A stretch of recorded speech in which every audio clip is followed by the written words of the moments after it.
हरे कृष्णा।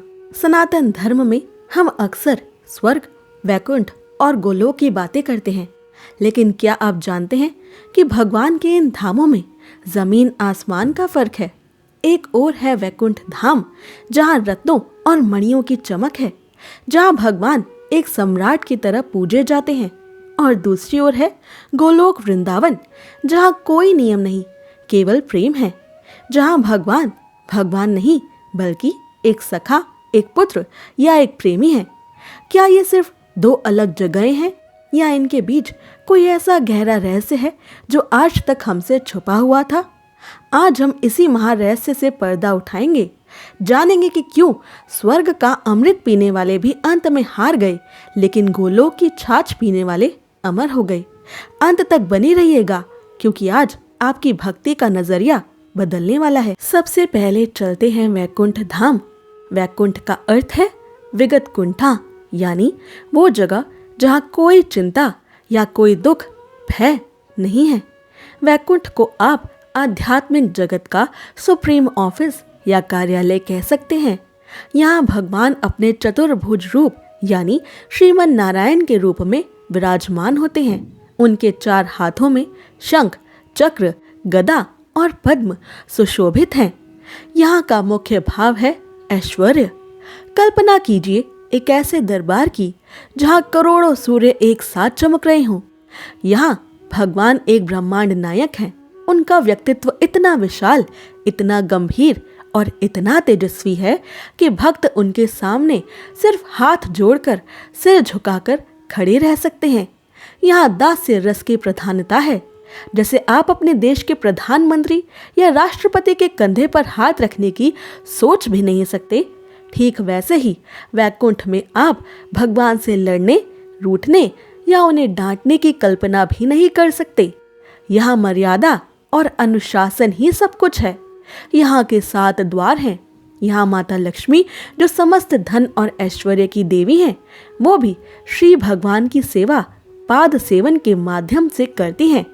यहाँ के रास्ते, भवन, सीढ़ियाँ सब चिंतामणि रत्नों से बनी हैं। यहाँ सब कुछ भव्य है, अलौकिक है। यह आंखों को चौंधिया देने वाला है, लेकिन याद रहे यहाँ भगवान सम्राट हैं और हम उनकी प्रजा। अब दृश्य बदलिए, अब माहौल को थोड़ा हल्का कीजिए। आइए अब हम प्रवेश करते हैं गोलोक वृंदावन धाम में। ये महलों का देश नहीं है, ये उपवन वन है। यमुना नदी, रेत और गोवर्धन का देश है। यहाँ सोने की दीवारें नहीं बल्कि कदम्ब के वृक्ष हैं, और उन पेड़ों पर पक्षी कलरव कर रहे हैं।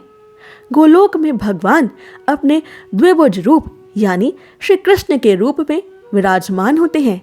यहाँ उनके हाथ में दुश्मनों का अंत करने वाला सुदर्शन चक्र नहीं है, बल्कि दिलों को मोहने वाली बांसुरी है। सिर पर सोने का मुकुट नहीं बल्कि मोरपंख है। यहाँ का सबसे बड़ा रहस्य है योग माया। ये भगवान की वो शक्ति है जो वहाँ के भक्तों को ये भुला देती है कि श्री कृष्ण ही साक्षात परम भगवान है। सुनने में अजीब लगा ना कि भगवान के धाम में लोग भगवान को ही नहीं जानते, परंतु ये कोई अज्ञान नहीं, ये प्रेम की पराकाष्ठा है जो सिर्फ गोलोक वृंदावन में ही देखने को मिलती है। यहाँ यशोदा मैया को लगता है कि अगर मैंने कान्हा को समय पर खाना नहीं खिलाया तो मेरा लाला भूखा रह जाएगा।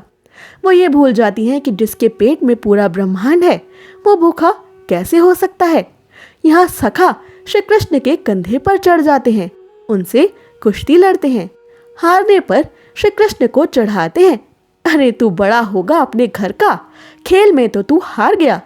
यहाँ ऐश्वर्य नहीं माधुर्य चलता है। यहाँ नियम कानून नहीं, केवल सहज प्रेम चलता है। यहाँ की अधिष्ठात्री देवी श्रीमती राधा रानी है। शास्त्रों में वर्णन आता है कि वैकुंठ की लक्ष्मी जी ने भी रास लीला में प्रवेश के लिए श्रीवन में हजारों वर्षों तक तपस्या की, फिर भी उन्हें रास में प्रवेश नहीं मिला। क्यों? क्योंकि लक्ष्मी जी ऐश्वर्य की देवी हैं और गोलोक में ऐश्वर्य का कोई काम नहीं। यहाँ तो ब्रज की रज यानी धूल ही सबसे बड़ी परम पवित्र धन है। वैकुंठ में भगवान न्याय करते हैं, लेकिन गोलोक में भगवान केवल प्रेम देखते हैं। इसे और गहराई से समझने के लिए आपको एक बड़ा सुंदर उदाहरण देती हूँ। इसे ध्यान से सुनिए, ये सारा भेद स्पष्ट कर देगा। एक हाई कोर्ट जज यानी न्यायाधीश की कल्पना करें। जब वो जज अपनी कोर्ट में अपनी कुर्सी पर होता है तो पूरा कोर्ट शांत रहता है। बड़े बड़े वकील और अपराधी सब उससे डरते हैं। वहाँ उन्हें माय लॉर्ड बोला जाता है। वहाँ कानून की किताब चलती है। वो जज वहाँ बहुत पावरफुल है।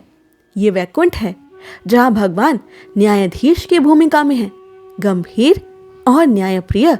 लेकिन शाम को जब वही न्यायाधीश अपने घर आता है, अपना काला कोट उतारता है और उसका 3 साल का बालक उसके पास दौड़ा आता है, तो वो बच्चा जज साहब की पीठ पर चढ़ जाता है और उनसे खेलता है।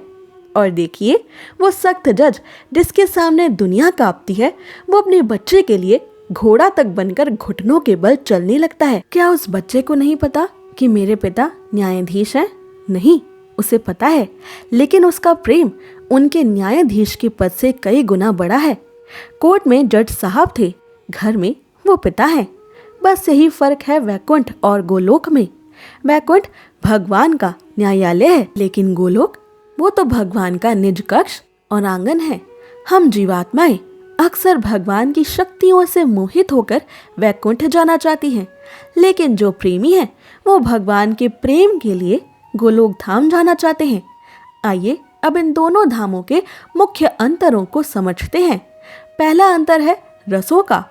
वैकुंठ में केवल 2 ही संबंध हैं, स्वामी और सेवक। वहां आप केवल सेवा कर सकते हैं। लेकिन गोलोक में 5 रस हैं। शांत रस, जिसमें वहां के वृक्ष, पेड़ पौधे, गाय आदि शामिल हैं। दूसरा है दास्य रस। तीसरा है साख्य रस यानी मित्र भाव, जैसे सुदामा, श्रीदामा और श्री कृष्ण के सभी बाल सखा। चौथा रस है वात्सल्य रस यानी माता पिता का प्रेम, जैसे यशोदानंद जी, देव के वसुदेव जी, उनका। और 5वां सर्वश्रेष्ठ रस है माधुर्य रस, जिसमें गोपियां, सखियां, सहचरियां, मंजरियां, किंकरियां आदि शामिल हैं। श्री कृष्ण की पत्नियों को भी माधुर्य रस में जोड़ा जा सकता है, पर इस माधुर्य रस का भी कई प्रकार का भेद होता है। अगर आप जानना चाहते हैं गोलोक वृंदावन में माधुर्य रस कितने प्रकार का है और आपका रस कौन सा है, तो हमें कमेंट्स में जरूर बताइएगा। हम इस पे एक अलग वीडियो अवश्य बनाएंगे। गोलोक में श्री कृष्ण किसी के बेटे हैं तो किसी के यार। वहाँ भगवान को भी डांट पड़ती है। दूसरा अंतर है मुक्ति का। वैकुंठ के भक्त सालोक्य यानी भगवान के लोक में रहना, या सारूप्य यानी भगवान जैसा रूप पाना, ये 2 तरह की मुक्ति चाहते हैं। लेकिन गोलोक के भक्त तो मुक्ति के नाम से ही डरते और भागते हैं। वो कहते हैं हमें मुक्ति नहीं चाहिए। वो तो मुक्ति को पिशाचनी के समान मानते हैं। गोलोक के भक्त कहते हैं हमें तो बस श्री कृष्ण की सेवा चाहिए। अगर श्री कृष्ण सुख के लिए हमें नरक में भी जीवन जीना पड़े तो हम तैयार हैं, पर मुक्ति लेकर श्री कृष्ण की प्रेम सेवा से दूर होना हमें स्वीकार नहीं है। तीसरा अंतर है असुरों का प्रवेश। वैकुंठ के द्वारपाल जय और विजय किसी असुर को अंदर नहीं आने देते, लेकिन गोलोक वृंदावन की लीलाओं में जब श्री कृष्ण धरती पर आते हैं तो पूतना और अघासुर जैसे असुर भी आ जाते हैं। क्यों? ताकि भगवान अपने सखाओं को बचाने का खेल खेल सके और वीर रस का आनंद ले सके। सोचिए, पूतना जैसी राक्षसी जिसने श्री कृष्ण का अंत करने के लिए अपने ऊपर कालकूट विष लगाया था, श्री कृष्ण ने उसका भी दूध पिया और प्राण भी, और अंत में उसे क्या दिया? गोलोक धाम में धात्री माता की गति। आज भी पूतना का वास श्री कृष्ण की माता के रूप में गोलोक में है। श्री कृष्ण ने सोचा इसने माँ का वेश बनाकर ही सही मुझे दूध तो पिलाया। ये दया, ये भाव केवल गोलोक के श्री कृष्ण में ही मिल सकता है। श्री हरि नारायण सुदर्शन चक्र से पूतना को मुक्ति दे सकते थे और अंत में पूतना को भी वैकुंठ ही मिलना था, क्योंकि भगवान का स्पर्श पाने वाला उनके धाम में ही जाता है। अब आप सोच रहे होंगे अगर वैकुंठ और गोलोक इतने दिव्य हैं तो फिर स्वर्ग क्या है? हम बचपन से सुनते आ रहे हैं अच्छे कर्म करो स्वर्ग मिलेगा। तो दोस्तों, स्वर्ग और वैकुंठ में वही फर्क है जो एक किराए के कमरे और अपने घर में होता है। स्वर्ग एक सोने का पिंजरा है। वहां आप तब तक ही रह सकते हैं जब तक आपकी जेब में पुण्य रूपी धन्य है। जैसे ही आपके पुण्य खत्म, आपको वापस पृथ्वी पर धक्के मारकर गिरा दिया जाता है। पर गोलोक और वैकुंठ आपके शाश्वत घर हैं। वहाँ से लौटने का कोई भय नहीं। प्रलय में इन धामों का अंत नहीं। एक बार जो वहाँ गया वो जन्म अंत के इस दर्दनाक चक्र से हमेशा हमेशा के लिए मुक्त हो गया। अब चुनाव आपका है। अंत में सवाल आपसे ही है, आप कहाँ जाना चाहते हैं? क्या आपको वैकुंठ का ऐश्वर्य और अनुशासन पसंद है, जहाँ भगवान की महानता देखकर सदा उनके नतमस्तक होकर रहना चाहते हैं? इसे वैधि भक्ति कहते हैं, जो वेदों के नियमों से मिलती है। या आपको गोलोक का अपनापन पसंद है, जहाँ आप श्री कृष्ण का हाथ पकड़कर यमुना किनारे घूमना चाहते हैं?